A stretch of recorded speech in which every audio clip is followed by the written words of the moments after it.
4.5 lakh voter আছে, সেই 4.5 লাখ ভোটারের মধ্যে যদি ধরেন 2.25 লাখ বা 2 লাখ নারী ভোটার আছে, এই 2 লাখ নারী ভোটারকে টার্গেট করার জন্য জামাতের নারী কর্মীরা প্রত্যেকটি মহিলার কাছে চলে গেছে।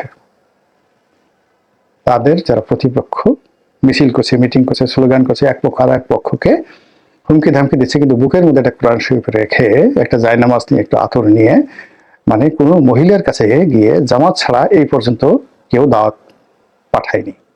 এভাবে ধরেন বাংলাদেশের যদি 5.5 কোটি মহিলা ভোটারদের কাছে জামাত ইতিমধ্যে তাদের দাওয়াত পৌঁছে দিয়ে থাকে, তার মধ্যে কতজন মানুষ কমিট করেছে, কতজন মানুষ বায়াত গ্রহণ করেছে, কতজন মানুষের মন নরম হয়েছে আমরা জানি না, কিন্তু মহিলাদের এটা চরিত্র, তারা কথা দিলে কিন্তু কথা রাখে।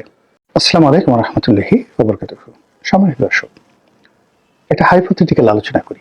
ধরুন নির্বাচন হলো, চমৎকারভাবে নির্বাচন হলো, এবং মানুষ দলমত নির্বিশেষে সবাই নির্বাচনের জন্য ভোট কেন্দ্রে হাজির হলো।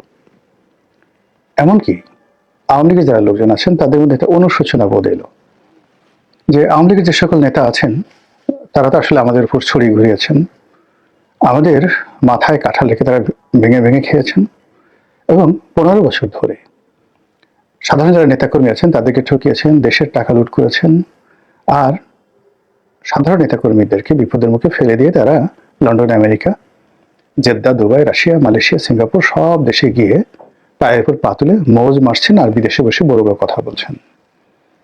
আর বাংলাদেশে যারা আছেন, কেউ পালিয়ে আছেন, কেউ জুলুম অত্যাচারের শিকার হচ্ছেন, একটা বিরাট অংশ জেলখানাতে আছেন, ইত্যাদি ইত্যাদি সবকিছু। কাজেই তাদের ভিতরে একটা অনুশোচনা হলো, বাদ দেন এই সমস্ত ব্যাপারে, গণতন্ত্র আসুক, সুশাসন প্রতিষ্ঠিত হোক, আমরা যে ভালো প্রার্থী যাকে পছন্দ হবে তাকে আমরা ভোট দেবো, এবং এই জন্য আওয়ামী লীগের সকল ভোটাররা ভোট কেন্দ্রে গেল।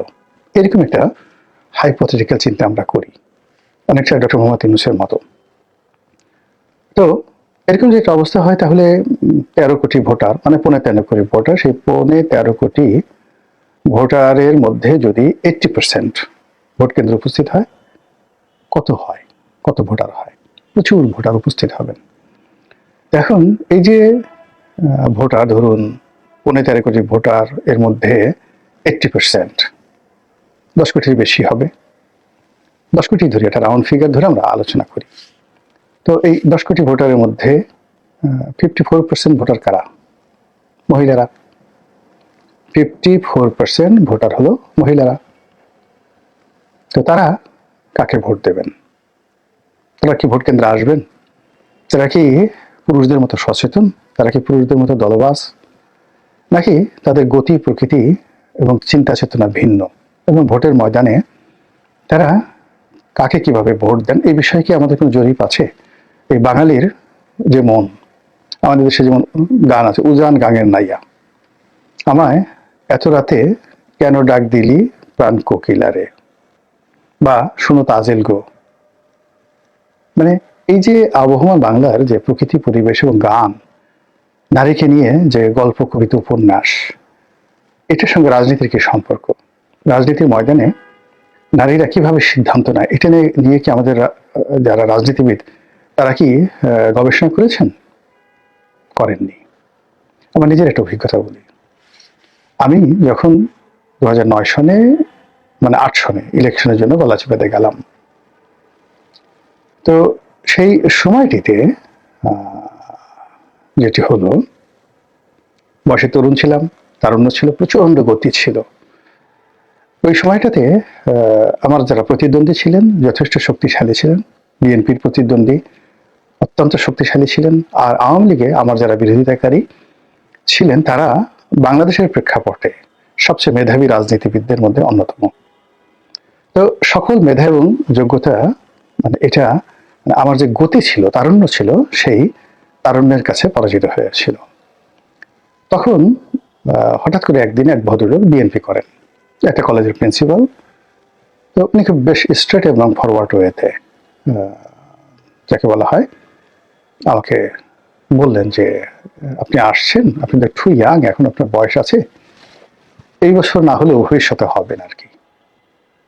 তো ভবিষ্যতে আমি বিব্রত হলাম না। আমি তারা বললাম যে ভাই, আপনাকে একটা কথা বলি, আপনার বয়স হয়ে গেছে, আপনি এখনো তরুণদের মন মানসিকতা সম্পর্কে বুঝতে পারেন না, নারীদের মন মানসিকতা সম্পর্কে বুঝতে পারেন না। আপনি আর বছরখানেক পরে রিটায়ার্ড করবেন, এজড ম্যান। আপনি লিখে রাখেন আপনি ভোট আমাকে দেবেন না, কিন্তু আপনার স্ত্রী এবং আপনার সন্তানেরা আমাকে ভোট দেবে, লিখে রাখেন আপনি, এবং আপনাদের তাদের ভোট নিয়ে আমি পাশ করব। পরবর্তীতে আমি খোঁজ নিয়েছি, দেখলাম যে আমার সেই প্রেডিকশন ঠিক হয়েছিল। ওই ভদ্রলোক আমাকে ভোট দেননি, কিন্তু তার স্ত্রী এবং সন্তানেরা আমাকে ভোট দিয়েছিল, অথচ আমি তাদের কাছে যাইনি, বলিনি। এবং এই যে ভদ্রলোকের সঙ্গে আমার যে কথাবার্তা হয়েছে, এটা আমি আর ওই ভদ্রলোক ছাড়া কেউ জানেননি। এই হলো বাস্তবতা। তো এটা আমি কেন এবং কিভাবে বলেছিলাম এভাবে যে সাবের হোসেন চৌধুরী যখন প্রথমবার সেই নির্বাচনে দাঁড়ালেন, তো আমি ওই এলাকাতে একদিন গেছি, উনি বাসাবো এলাকাতে একটা বাসাতে গেছি। তো নিচতলাতে মানে একটা গলির মধ্যে সাবের হোসেন চৌধুরী নির্বাচনী প্রচারণার জন্য নামছেন। তো নামার পর সেই যে বিভিন্ন বাসার মহিলারা পাগলের মতো সাবের হোসেন চৌধুরী আসছে এই কথা শোনার সঙ্গে সঙ্গে মানে ব্যালকনিতে দৌড়, নিচে দৌড়, মানে তাকে এক পলক দেখার জন্য তার প্রতি যে আগ্রহ, সেটা আমি একেবারে ওই সময়টিতে মানে একটা বিস্ময় বিমূঢ় হয়ে গেছিলাম। হাউ ইট ইজ পসিবল, কেন? তো এই যে বাসায় আমি গেছিলাম, তাই সে বাসার মহিলারা অত সচেতন নন, কিংবা তারা সাবের হোসেন চৌধুরী কে, কোন দলের ইত্যাদি ইত্যাদি মানে তাদের জানারও কথা নয়। কিন্তু ওই সময়টাতে নির্বাচনের ময়দানে তাদের একটা ক্রেজ তৈরি হয়ে গিয়েছিল তাদের মধ্যে সাবের হোসেন চৌধুরী সম্পর্কে। সে ধনী, সে হ্যান্ডসাম, লেখাপড়া জানা, শিক্ষিত, স্বজন ইত্যাদি নানা রকম ইতিবাচক কথাবার্তা। তো ওটা আমার মনের মধ্যে ছিল। আমি যখন নির্বাচনের ময়দানে গেলাম, তো সংগতির কারণে আমার যারা প্রতিদ্বন্দ্বী বিএনপি, আওয়ামী লীগের, তারা ওখানে অত্যন্ত পরিচিত মুখ। তারা কি ভালো করতে পারেন, কি মন্দ করতে পারেন, এটা সবার মুখস্থ। তাদেরকে নিয়ে মানুষের কোনো আশা ছিল না, হতাশা ছিল, দুরাশা ছিল, রাগ ছিল, ক্রোধ ছিল। তো আমি যখন গেলাম তখন আমাকে নিয়ে তাদের একটা স্বপ্ন ছিল। এরপরে অনেকে আমার মধ্যে তাদের সন্তানের ছবি দেখতে পেরেছেন, ভাইয়ের ছবি দেখতে পেরেছেন, বন্ধুর ছবি দেখতে পেরেছেন। ফলে নির্বাচনের মাঠে একটা জোয়ার তৈরি হয়ে গেছিল, যেটা প্রার্থী হিসেবে আমি কিন্তু টের পেয়েছিলাম। এই গেল এক। 2 নম্বর হলো যে নারীরা ভীষণ রকম কৌতূহলী, এবং কৌতূহলী মানে অচেনা জায়গার ব্যাপারে তারা খুব দুর্বল থাকে। 2 নম্বর হলো যে তারা সাবমিশনটা খুব পছন্দ করে, বিনয়টা খুব পছন্দ করে, ভদ্রতাটা খুব পছন্দ করে, এবং মানসিকভাবে ধর্মপরায়ণা হয়ে থাকে।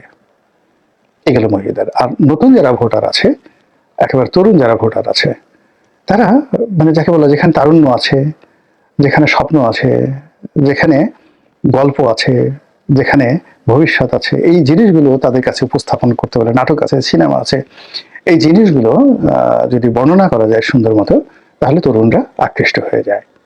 আমি ছোটকালে আমরা যখন সেই আমাদের তো পুরো পরিবারই আওয়ামী লীগ করতেন, তো আমাদের গ্রামে সেই 4-5 যারা পড়তো, আপনি চিন্তা করেন সেই বঙ্গবন্ধুর জামানাতে, আমার এখনো মনে আছে, বঙ্গবন্ধুর জামানাতে যখন জামাত ইসলামী নিষিদ্ধ, তখনও তাদের কার্যক্রম কোন পর্যায়ে ছিল যে একটি প্রাইমারি স্কুলে ক্লাস 4-এ পড়ে যে ছেলে, হাই স্কুলে ক্লাস 6-এ পড়ে যে ছেলে, তাদেরকে শিবিরে উদ্বুদ্ধ করার জন্য দলে দলে জামাতের লোক বিভিন্ন স্কুলে, প্রাইমারি স্কুল এবং মাধ্যমিক স্কুলে ঘুরে বেড়াতো। আমার নিজের চোখে দেখা। আমার এক চাচাতো ভাই আমার কাছে আসছে, আমার 1 বছরের ছোট, মাত্র 1 বছরের ছোট। ও সেদিন আমাকে স্মরণ করে দিল যে ভাইয়া ওই দিন ওই বয়সে আপনি আমাকে গালি দিয়েছিলেন। আমি যখন 5-এ পড়ি, ও তখন 4-এ পড়ে। তো আমার কাছে আসছে যে এরকম শিবিরের একটা দাওয়াত আছে, ভাইয়া আপনি যাবেন কিনা। এখনকার 4-এর ছেলেরা এটা কল্পনাই করতে পারা যায়, কিন্তু আমাদের গ্রাম বাংলায় ক্লাস 4-5 ছেলেরা, আমরা ওই সময়টাতে বেশ ম্যাচ করছিলাম। তখন আমি তাকে একটা বকা দিয়েছিলাম যে শফি, ওর ডাকনাম শফি, শফি আমার এত বড় সাহস, লেখাপড়া ছিল, তুমি এই সমস্ত আজে বাজে জিনিসের মধ্যে জড়িয়েছো, যাও। তো ও আমাকে এই কয়দিন আগে বলল যে ভাই আপনি মনে আছে ওই সময়টাতে আপনার ওই পার্সোনালিটি ছিল যে আপনি আমাকে একটা গালি দিয়েছেন, আমার জীবনে শিবির করাও হয়নি আর কোনো কিছু করা হয়নি, কিন্তু আপনি এই যে আমাকে গালি দেওয়ার যে সক্ষমতা অর্জন করেছেন, সেখান থেকে আল্লাহ আপনাকে কোথায় নিয়ে আসছে, এই কথাগুলো তারা বলছিল। তো এটা বললাম যে জামাত শিবিরের যে কার্যক্রম, সেই কার্যক্রমটা তৃণমূল লেভেলে কিভাবে ঘটে, যাদের অভিজ্ঞতা নাই তারা সেই জিনিসটা বুঝতে পারবেন না। কিছুটা বুঝতে পেরেছেন মির্জা আব্বাস। মির্জা আব্বাস বুঝতে পারার কারণেই তিনি রীতিমতো বিক্ষুব্ধ হয়েছেন, সংক্ষুব্ধ হয়েছেন এবং মুখে যা আসে তাই কিন্তু তিনি বলে ফেলছেন জামাত সম্পর্কে। জামাতের মহিলারা যে এই মুহূর্তে প্রচার চালাচ্ছে, প্রোপাগান্ডা চালাচ্ছে। আমার নির্বাচনী এলাকায় গলাচিপার ঘটনা শোনান। গলাচিপাতে সেই ওখানে তো আমি যখন ছিলাম শিবির জামাত এগুলো নামগন্ধই ছিল না। আমার ধারণা ছিল 1000-5 লোক জামাত শিবির করে।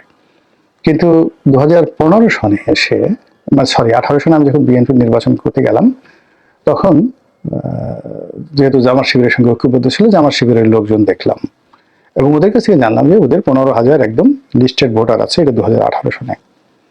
তো 2018 সনে যদি 2009 সনে ছিল 5,000 ভোট, আর 2018 সনে যদি 15,000 ভোট হয়ে থাকে, তাহলে এই সময়টাতে তাদের ভোট না হলে 30,000 হয়ে গেছে কম করে। এবং তারা এই 30,000 ভোট হলো তারা যেখানে বলবে সেখানে দিন দুপুরে সবার সময় তারা সেল মারবে। কিন্তু আমার নির্বাচনী এলাকাতে যে 4.5 লাখ ভোটার আছে, সেই 4.5 লাখ ভোটারের মধ্যে যদি ধরেন 2.5 লাখ বা 2 লাখ নারী ভোটার আছে, এই 2 লাখ নারী ভোটারকে টার্গেট করার জন্য জামাতের নারী কর্মীরা প্রত্যেকটি মহিলার কাছে চলে গেছে।